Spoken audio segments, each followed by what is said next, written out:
नमस्कार दर्शक बंधु जीवन जिज्ञासा कार्यक्रम को स्वागत करुच्ची मु सोनालिशा।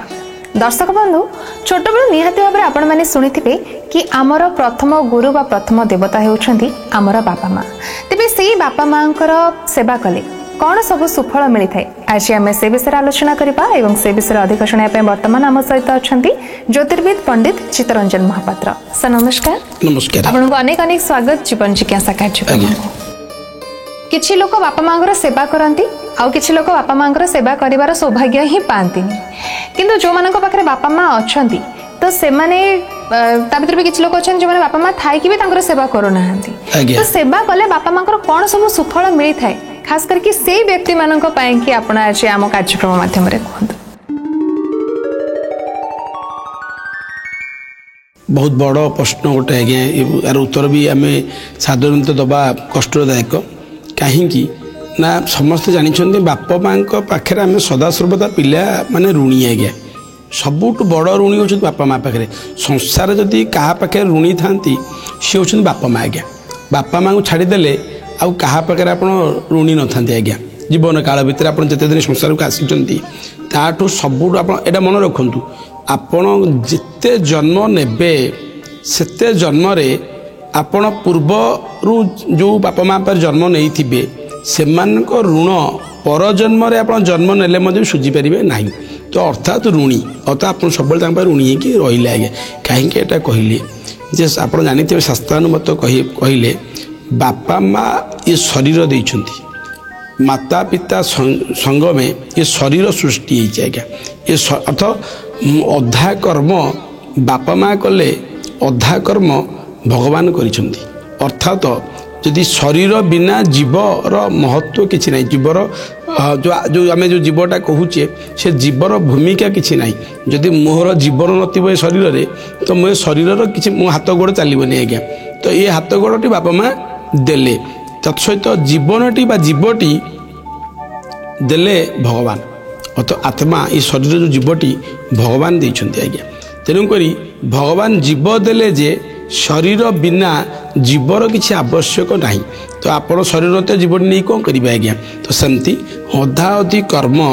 बापा माँ भूमिका जी आम जो जो भगवान को मानुचे से भगवान भूमिका मध्य भी सेतिकी किंतु ये प्रश्न उठे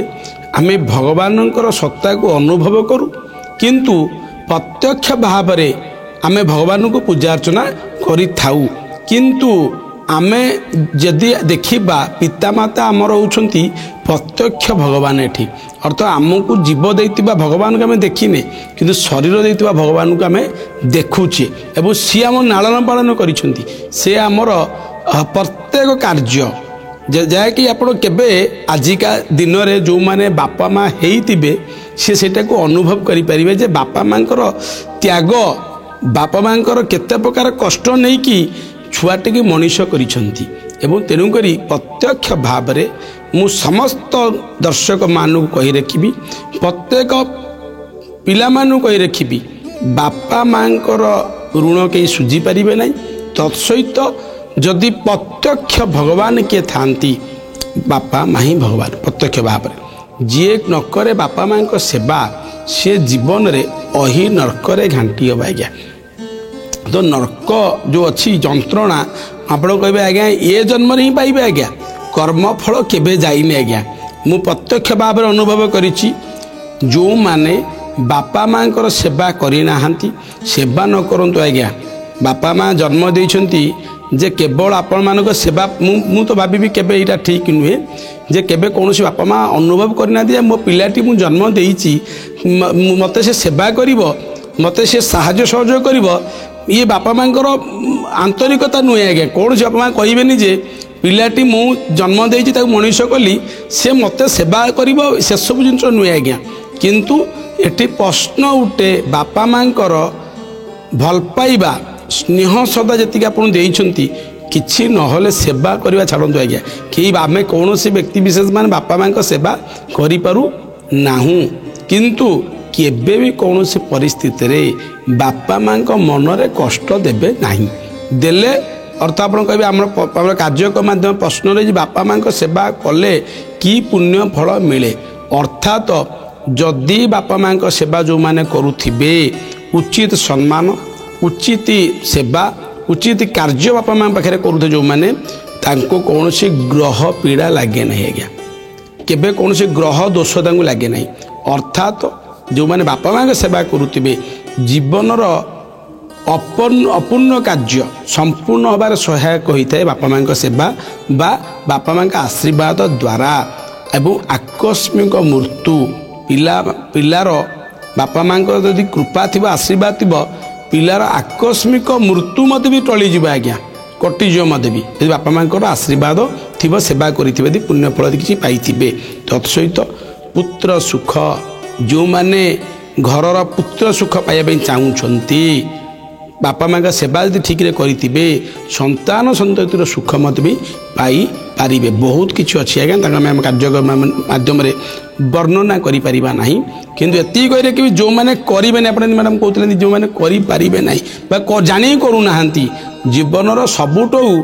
बड़ भूल करूछंती आ बड़ पाप मुंडौछंती ए जन्म रे भोगिबे आगामी जन्म रे भोगिबे तेणु मु कहिरे कि भी प्रत्येक व्यक्ति विशेष मान को बापा माँ सेवा करंतु सेवा न करि पारंतु आज्ञा केबे भी कौन परिस्थिति रे बापा माँ मन रे कष्ट दियंतु नहीं तत्सहित कही रखी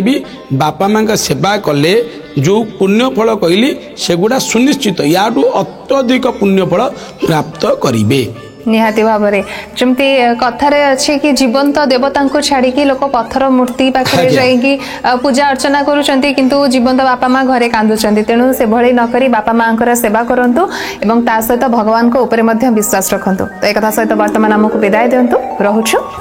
नमस्कार।